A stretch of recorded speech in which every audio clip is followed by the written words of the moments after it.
अल्लाहुम्मा सल्ली अला मुहम्मदिन व अला आलि मुहम्मद।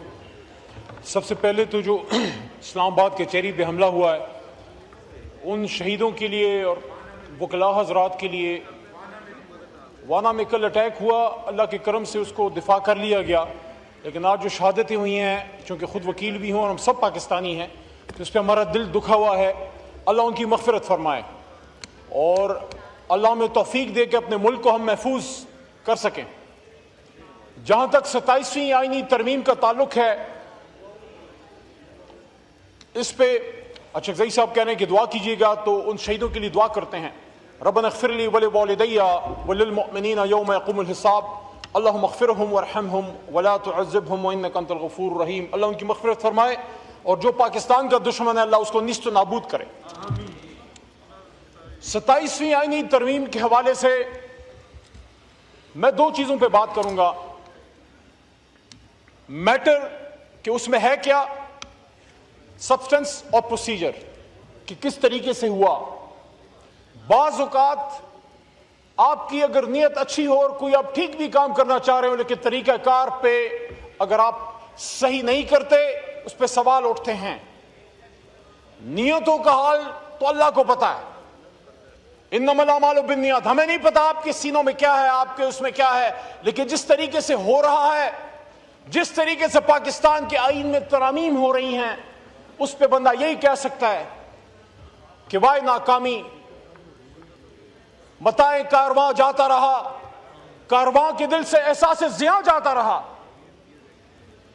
मैं कितनी बार इस पार्लियामेंट में अपने इस तरफ और अपने इस तरफ दोस्तों को यह बात कहता रहा हूं कि हम जिन जमातों में हैं, अपने अपनी लीडरशिप की हम इज्जत करें, उनको फॉलो करें, क्योंकि अल्लाह के बाद अपनी लीडरशिप, अपनी जमात की बरकत से आपको अल्लाह इज्जत देता है।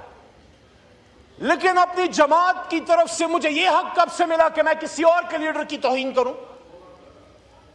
मैंने पिछले 13 साल में कभी नवाज शरीफ साहब या भुट्टो साहब के खिलाफ कोई ऐसी बात नहीं की जो उसूल के खिलाफ हो।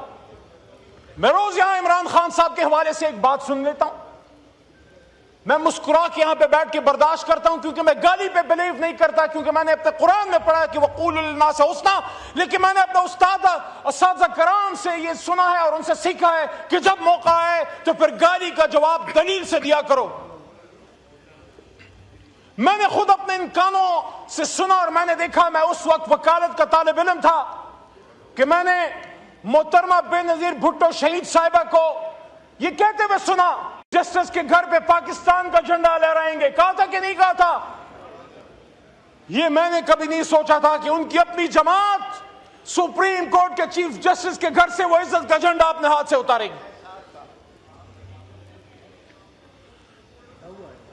मेरे दोस्तों, जनाब डिप्टी स्पीकर साहब, आप तो पुराने जियाले हैं।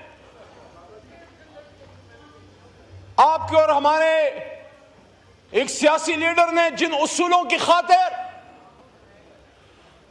फांसी घाट पे फांसी के बंदे को चूम के गले से लगाया, उस आईन को आज उसकी जमात फांसी घाट पे चढ़ाएगी, ये मैंने कभी नहीं सोचा था। तू इधर उधर की न बात कर, ये बता काफिला क्यों लुटा? मुझे रहजनों से गिला नहीं, तेरी रहबरी का सवाल है।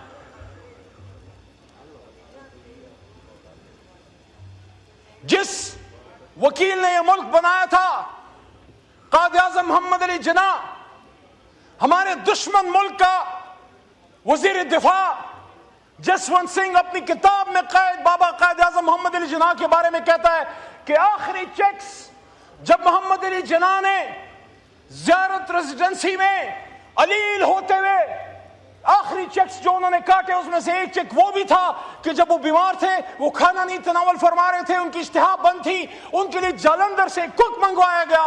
उन्होंने पूछा, उन्होंने बड़े दिनों बाद करने लाई बख्श जो उनके मालिश थे, उन्होंने अपनी किताब में माय ब्रदर में उनकी सिस्टर ने भी कहा, फातिमा जनाब बीबी ने भी कहा कि बड़े दिनों बाद मेरे भाई ने थोड़ा सा कुछ खाना तनावल फरमाया, और फिर पूछा कि who paid for it? Deputy Speaker साहब, the founder of Pakistan was asking that who is paying for me when I am dying on my deathbed. He was being told that you are the sir. you are the Governor General of Pakistan. The state is responsible to pay your expenses. He said, no. मैं रियासत के पैसों पे ऐश नहीं करूंगा। और आखिरी जो कुछ चेक काटे उनमें से एक चेक वो भी था कि उन्होंने कहा ये चेक काटो, ये पैसे उसको पे करो और इसको वापस भेजो। आज मैं हैरान हूं, कायद आज़म मोहम्मद अली जिन्ना के मुल्क में लोगों को इस्तिस्ना की जरूरत पड़ गई। क्या फारूक आजम से माज़अल्लाह बड़ा कोई स्टेट्समैन पैदा हो गया है? क्या खालिद बिन वलीद रज़ी अल्लाह अन्हु से बड़ा कोई जर्नल पैदा हो गया है? जंग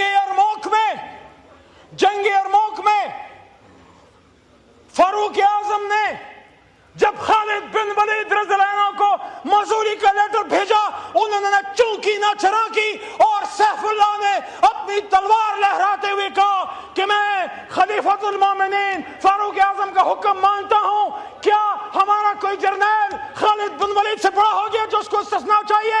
इस्तिस्ना किसी भी सूरत में किसी मुसलमान के लिए लेना is an Islamic, and according to the preamble of Pakistan, the constitution of Pakistan, the people of Pakistan, when they put their sacred trust in us as a parliamentarian, we are bound by the principles of Islam.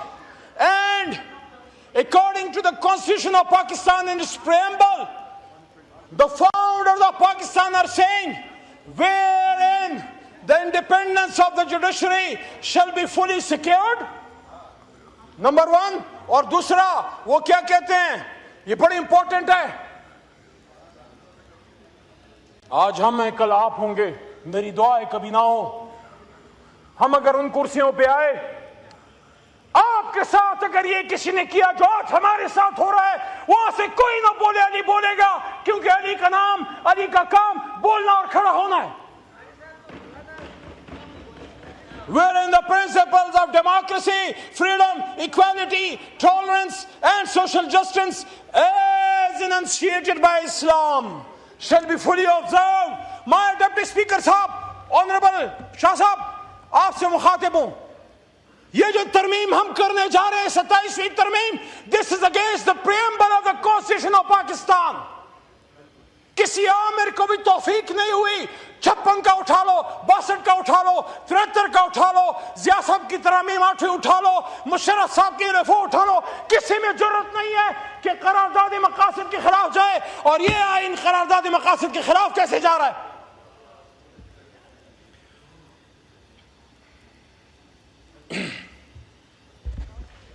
Umar Farooq रज़ी अल्लाह अन्हु, बस 2 minute, एक जलसे में खड़े हैं, एक मजमे में खड़े हैं और फरमाते हैं, सर फरमाते हैं, ए लोगों मेरी बात सुनो।